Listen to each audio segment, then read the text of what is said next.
আসসালামু আলাইকুম। আমাদের team lunatic travellers Bangladesh Facebook group LTV গ্রুপের আয়োজনে আমাদের এটা ছিল বান্দরবন ট্যুর, যেটা আমাদের গ্রুপের পক্ষে 11তম ট্যুর ছিল। তো এই বান্দরবন ট্যুরটা আমরা অ্যারেঞ্জ করেছিলাম ছোট্ট পরিসরে। আমরা সাধারণত বাস নিয়ে ট্যুর দিই, তবে এই ট্যুরটা আমাদের ছিল হাইস নিয়ে, যেখানে আমরা টোটাল 12 জন বান্দরবন এবং চট্টগ্রামের পার্কি সি বিচে গিয়েছিলাম। তো টোটাল ট্যুরটা আমরা ধাপে ধাপে কীভাবে ঘুরলাম, কি করলাম, আমরা বিস্তারিত ব্যাখ্যা করার চেষ্টা করব। তো আমরা ইতিমধ্যে বান্দরবনের ভিতরে প্রবেশ করে গেছি। আশপাশে যে এরিয়াগুলো দেখতে পাচ্ছেন সেগুলো হচ্ছে মিরিঞ্জা ভিলেজ ছিল। যাই হোক, আমরা সকালে নাস্তা করলাম লামা বাজারে। এখানে খাবারের মান খুব বেশি ভালো না, যা দু একটা হোটেল আছে, খুব বেশি ভালো নেই। যাই হোক, আমরা খাবার শেষ করে তপ্ত রোদের মধ্যে আমাদের পাহাড় ট্রেকিংটা শুরু করে দিলাম। দেখতে পাচ্ছেন আমাদের টিমের সব মেম্বার এখানে উপস্থিত। আর সেদিনটা ছিল প্রচণ্ড গরম। আমরা সব থেকে বড় যে ভুলটা করেছিলাম সেটা হচ্ছে আমরা কেউ আসলে সাথে করে ছাতা নেইনি, যার ফলে এই রোদটা আমাদের জন্য খুব কষ্ট হয়ে গেছিল। আমরা কয়েকটা ভিউ পয়েন্ট পেলাম একদম চূড়ায় ওঠার আগ পর্যন্ত। আর যে পাশে যে পাহাড়গুলো দেখতে পাচ্ছেন সবগুলো হচ্ছে এখানে লামার যে পাহাড়ের সারিটা, এক পাহাড় থেকে অন্য পাহাড়, বিশাল একটা রেঞ্জ এখানে আছে। তো এই রোদের মধ্য দিয়ে, গরমের মধ্য দিয়ে আমরা পাহাড় ট্রেকিং করছিলাম। তিনজনের জুতা নাই পাহাড়ে উঠতে যায়, প্রচন্ড গরম, পায়ে ফুসকে পড়ার অবস্থা। আর এদিকে জুতা বানানোর জন্য হাতুড়ি ব্যবস্থা করলো এদিকে মাহবুব, আর এদিকে তুফাজ্জল। হ্যাঁ, জুতা বানানোর সরঞ্জাম নিয়ে আসছে তারা, জুতা বানানোর কাজ চলছে।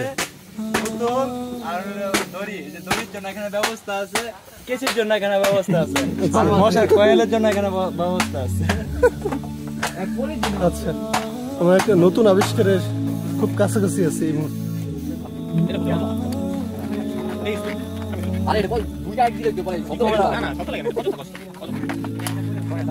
তোমরা এগিয়ে চলো, অতীতে এরকম বিজ্ঞানীরা এসব করলে মানুষ পাগল হয়ে যাবে। তো এদিকে আরেকটা রিসোর্ট টাইপের ছিল, কিন্তু আমরা সুখিয়া ভ্যালিতে আসলে সেরকম কোনো রিসোর্টে মানুষ থাকতে দেখি নাই।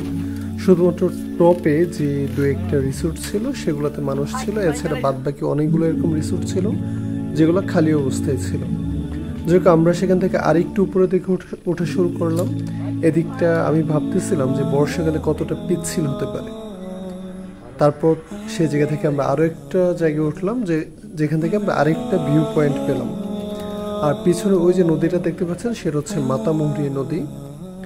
আর সেটা ক্রস করে আরেকটু উপরে ওঠার পরে এই সুন্দর জায়গাটা আমাদের চোখে পড়বে। আপনারা হয়তো সুখিয়া ভ্যালির অনেকগুলো ছবি দেখেছেন ইন্টারনেটে, যেখানে এই জায়গাটায় বসে মানুষের ছবি তোলে। সামনে হচ্ছে মাতামুহুরী নদী। এই নদীটাতে বর্তমানে তেমন কোনো পানি ছিল না, ওই সময়টাতে আসলে ছিল না। আপনারা যদি বর্ষাকালে যান বৃষ্টির সময়, তখন আবার এই নদীতে অনেক বেশি পানি পাবেন, তখন আসলে ভিউটা আরো বেশি সুন্দর লাগবে। আপনারা চাইলে এই নিচে যে মাতামুহুরী নদী, এই নদীর পারে এখান থেকে নৌকা নিতে পারবেন। নৌকা নিয়ে সাদা পাহাড় এবং আশপাশে আদিবাসী পল্লীসহ বেশ কিছু জায়গায় ঘুরতে পারবেন। আমরা একদম সুখিয়া ভ্যালির একেবারে টপে আছি এই মুহূর্তে।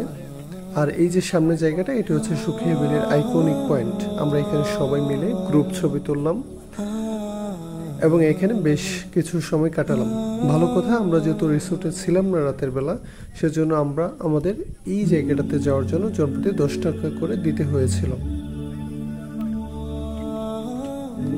আমাদের টিম মেম্বার এবং আমাদের গ্রুপের মডারেটর তুফাজ্জল, সে প্রত্যেকটা ট্যুরে আমাদের সাথে থাকে এবং বেশ আন্তরিক। আপনারা যদি আমাদের সাথে ট্যুরে যেতে চান তাহলে আমাদের Facebook group lunatic travellers Bangladesh এলটিভিতে জয়েন হতে পারেন। যাই হোক, আমরা পাহাড় ঘুরে এখন নিচে নামার পালা। আমরা রোদের মধ্যেই ঘোরাঘুরি করে এখন বেশ ক্লান্ত। আমরা নিচের দিকে নামছি, কারণ আমাদের পরবর্তীতে আরেকটা নতুন প্লেসে যাওয়া লাগবে। আমরা পাহাড়ে ওঠা অবস্থায় সিদ্ধান্ত নিলাম যে আমরা চট্টগ্রামের পার্কি সি বিচে যাব, যেটা চট্টগ্রামের আনোয়ারাতে অবস্থিত।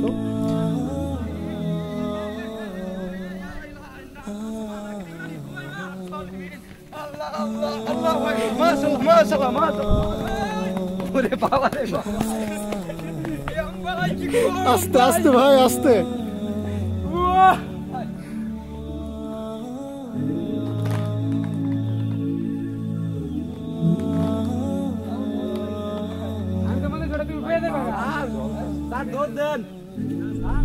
আমাদের যাত্রা এখন পার্কি সি বিচে।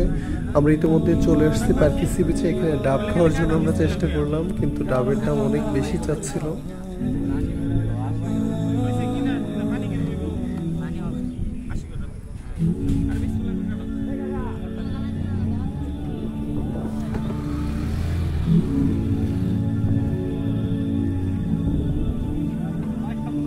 এবার আমরা সবাই একসাথে সমুদ্রে নামার জন্য প্রস্তুত। তখন ছিল বিকালের সময়, তো সেই সময়টাতে গরম কিছুটা কম ছিল। আর আমরা পাহাড়ে উঠে যেহেতু অনেক বেশি ক্লান্ত এবং আমরা সবাই মোটামুটিভাবে খুব বেশি এক্সস্টেড, সো আমাদের সমুদ্রে নামাটা খুব জরুরি ছিল। আর সমুদ্রে এসে সবাই একদম মানে একেবারেই রিল্যাক্স অবস্থা। সামনে দেখতে পাচ্ছেন আমাদের টিম মেম্বার যারা ছিল সবাই সাগরে। আর দূরে ওই যে যে জাহাজগুলো দেখতে পাচ্ছেন সেগুলো আপনারা পতেঙ্গা সি বিচে গেলেও দেখতে পারবেন। পার্কি সি বিচটা সুন্দর, যথেষ্ট সুন্দর। আপনি পার্কি সি বিচে গেলে এরকম বিভিন্ন অ্যাক্টিভিটিস করতে পারবেন। আর পার্কি সি বিচটা অনেকটা হচ্ছে কক্সবাজার সি বিচের সাথে আপনি মিল পাবেন। এখানে জাবন রয়েছে, ছোট ছোট দোকানপাট রয়েছে।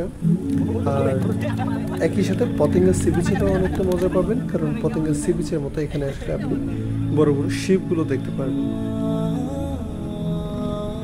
আর মজার ব্যাপার হচ্ছে পার্কে থেকে পতেঙ্গার কিছুটা অংশ পতেঙ্গা সি বিচ থেকে দৃশ্যমান হয়। আমরা আমাদের একজন মেম্বারকে এখানে বালিতে রেখে উপরে আমাদের গ্রুপের নাম লেখা হচ্ছে। এখন সবকিছু শেষ করে সমুদ্রে চাপ দেওয়ার পালা।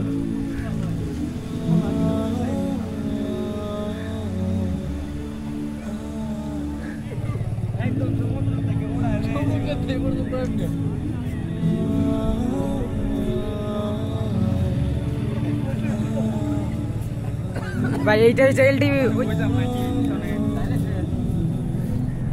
হুজুর আবার যাই ভাই।